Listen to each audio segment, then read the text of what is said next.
ഈ ഒരു ക്യൂട്ടായിട്ടുള്ള മിറർ ഉണ്ടാക്കാൻ വേണ്ടിയിട്ട് ഞാൻ 3 ദിവസമാണ് എടുത്തേക്കുന്നത്, ഒന്നും രണ്ടൊന്നല്ല. സോ എന്താണെങ്കിലും വീഡിയോ ഒന്ന് ലൈക്ക് ചെയ്ത് ഈ ഒരു വീഡിയോ ഫുള്ളായിട്ടൊന്ന് കാണാം. നമുക്ക് നോക്കാമല്ലോ 3 ദിവസം വർത്ത് ആണോ ഇല്ല എന്നുള്ള കാര്യം.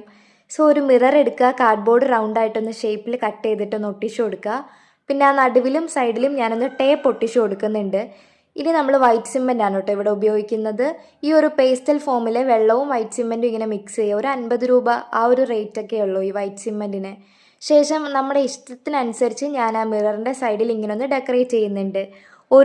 ഒരു കോട്ട് ഉണങ്ങിയപ്പോൾ തന്നെ ഒരു ദിവസമായി, രണ്ടാമത്തെ കോട്ട് ഉണങ്ങിയപ്പോൾ 2 ദിവസമായി.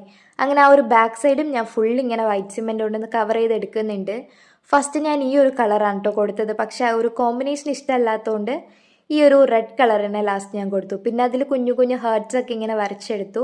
അപ്പോൾ തന്നെ നമ്മുടെ എന്താ പറയുക, ഏകദേശം 3-ാമത്തെ ദിവസമായിട്ടുണ്ടായിരുന്നു ഈ ഒരു പെയിൻറ്റ് ഉണങ്ങാനും ആ ഒരു വൈറ്റ് സിമെൻ്റൊക്കെ ഉണങ്ങാൻ വേണ്ടിയിട്ട്. ഏകദേശം 3 ദിവസം കഴിഞ്ഞപ്പോൾ അടിപൊളിയായിട്ടുള്ള നമ്മുടെ ക്യൂട്ട് മിറർ ഇവിടെ സെറ്റായി കിട്ടി. ഇനി ആ ഒരു നടുക്കൊട്ടിച്ചിരിക്കുന്ന ആ ഒരു ടേപ്പ് ഒന്ന് മാറ്റി കൊടുക്കുക, അവിടെയൊക്കെ ഒന്ന് ക്ലീൻ ആക്കി കൊടുക്കുക. വാർണിഷ് ചെയ്തെടുത്തപ്പോൾ സാധനം സെറ്റായി. അപ്പോൾ ഇഷ്ടമാണെങ്കിൽ വീഡിയോ ഒന്ന് ലൈക്ക് ചെയ്ത് അക്കൗണ്ട് ഫോളോ ചെയ്യുക.